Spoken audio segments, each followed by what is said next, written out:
Tama po yun? Applicable ba to sa kaso ni Presidente Duterte? Hindi na ho natin kinikilala ang ICC eh. Hindi na ho tayo kasama sa ICC. Kaya hindi tayo saklaw ng kanyang mga probisyon. Ang aming pong ginamit na batas dito ay Republic Act 9851. Yung po yung International Paulit-ulit Humanitarian naman tayo Law. dyan sa RA 9851 sa Section 17. Kaya lang, ang gobyerno, paulit-ulit na sinasabi na meron tayong obligasyon na tumulong kahit hindi na tayo membro.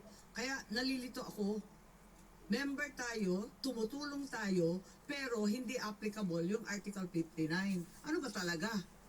Are we or aren't we? Yun nga ho ang yung pagkakaiba ng paningin natin. Kasi ang tingin ko po, ang mahalaga sa atin ngayon yung domestic law natin. Ngayon, dahil ang ICC ay humingi ng tulong sa Interpol, nangyari po ang lahat. Ang liwanag po ng Interpol, sinabi ng Interpol, hindi wanted si Presidente Duterte ng Interpol, wanted ng ICC, sila lang ang ginamit na kasangkapan. Ganun nga ho yun, ganun pa rin. Pero Hindi ganun yun, pagkaiba. Kasi Ano kung ho kasi? minsan, maraming wanted talaga sa Interpol. Opo. Ang pinakamatindi dito sa Pilipinas, yung child pornography, very active po ako dyan, kaya kabisado ko. Kaya nagtataka po ako, hindi naman siya wanted sa Interpol. Interpol tayo ng Interpol, tapos hindi tayo bahagi ng ICC. Ba't nagkaganto? hindi naman ho kami nag-withdraw sa ICC ang Pangulong Duterte po. Kaya hindi na tayo kabahagi ng ICC. Wala namang kinalaman doon. Hindi ini-invoke kasi ninyo yung ICC at yung Interpol. Samantala nga, hindi na nga tayo. Actually, ang talaga hong ini-invoke namin, Republic Act 9851. Okay? At ang liwaliwanag naman, miski sa 9851, sa last sentence, must be pursuant to applicable extradition laws. Hindi ba? Ang liwanag. Opo, last ho yan, last sentence po yan, Oo. pero mahaba pa yung paragraph bago dumating yan. Hong Kong Special Admin, di ba, sa Hong Kong SAR versus Olalia, ang liwaliwanag niyan, di ba, kinilala talaga ang right for bail nung arestado at accused. Pareho naman to ng Article 59, kasi yung arrested person has a right to apply for interim release. Di pareho rin yun.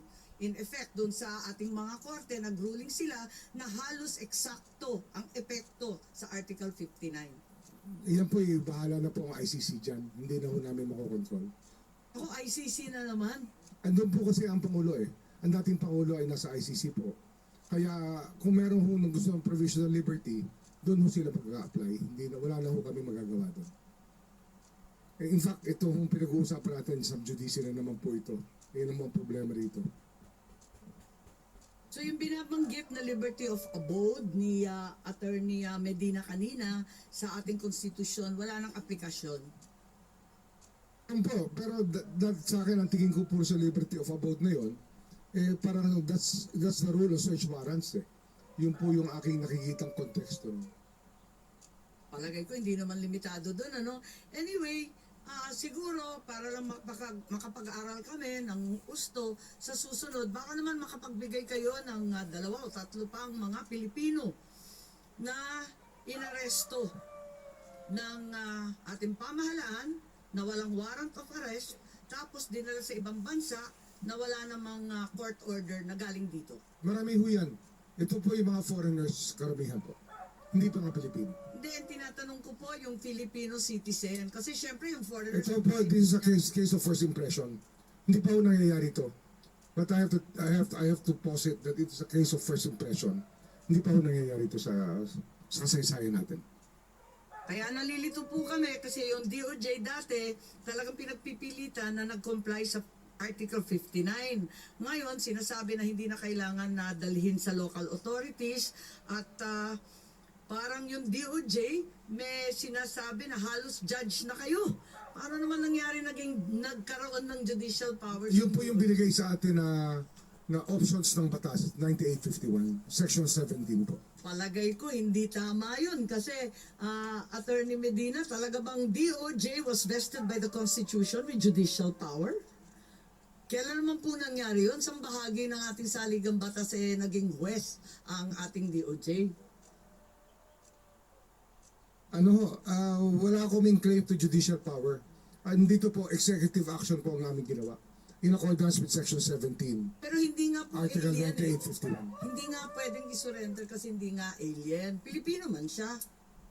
Hindi ho, malinaw, gusto basahin ko ulit for the record para Alam malinaw na po sa natin ating yun. lahat. Oo. Kasi Baka naman si Attorney baka minsan nalilimutan natin yung mga nasa saklaw ng batas eh. Papasahin ko po ulit. Hindi. Alam ko na yun. Oo. Yes, please, Attorney Medina, may idadagdag kayo. Hindi ba yung Constitution, wala naman judicial power? Kaya pinagpipilitan natin na bumalik sa korte. I'll be consistent with my previous opinion, Your Honor. The right to liberty can only be, the deprivation of the right to liberty can only be judged by a court of law. Now, even assuming that executive officials would have the power to make a final adjudication on the right to liberty of an individual, at the very least, that individual whose right to liberty is at risk should still be accorded administrative due process at the very least, which means still notice, opportunity to be heard, and a decision by an impartial tribunal. So the fusion, what the Constitution wants to prevent is the fusion of executive and judicial power in the hands of one person. One American constitutional expert declared that as a form of tyranny. So I'm not casting aspersion on the actions of the executive officials involved. I'm sure they consider the legality, and I'm sure they're willing to present clear legal basis for their actions. It's a matter for the courts to settle po. Maraming salamat po. Maraming salamat, Attorney. Ang tinutukoy ko, SOJ Remulla, etong sinabi ni ASEC Nico Clavano, March 13, sinabi niya the Justice Department and the prosecutors can be considered competent judicial authority. Hindi po kayo nagsabi nito, kundi prosecutors were present during the service of the warrant and somehow they magically turned into the judiciary. Then, if that is your opinion, ma'am, I will It's not respect my your opinion. I'm just quoting the statement derived from your spokesman, sir.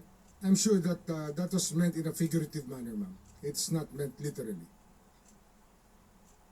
Ipapatuloy ko, kapag sinabi natin na kailangan padalhin sa korte dahil siya ay mag-a-attest, yung judge naman po, wala naman dun. Hindi naman niya na witness yung pag-serve ng warrant hanggang sa pagbasa ng Miranda rights. So sabi niya, yung complementarity, hindi naman na importante until such time as the state is unwilling or unable to prosecute the same crime. So parang naging judge na rin yung SOJ. Papayag ba kayo ng ganon? Yun lang ang tanong. Hindi po yun ang aming gustong sabihin dito. Yun po mga salitang ginamit lamang dahil sa sitwasyon ng pinag-uusapan. Ngunit wala akong intensyon na sabihin kami po ay hukuman. Hindi po kami hukuman. Maraming salamat sa paliwanag dahil lihis ito sa sinabi ninyo ng budget hearing noong nakaraan na taon na hindi judicial authority ang SOJ. Hindi katulad ng sinabi ng spokesman ninyo, kundi kinakailangan bumalik at bumalik pa rin sa korte na Pilipino dito sa ating bansa. Maraming salamat. Wala na po akong tanong at napakahaba na po ng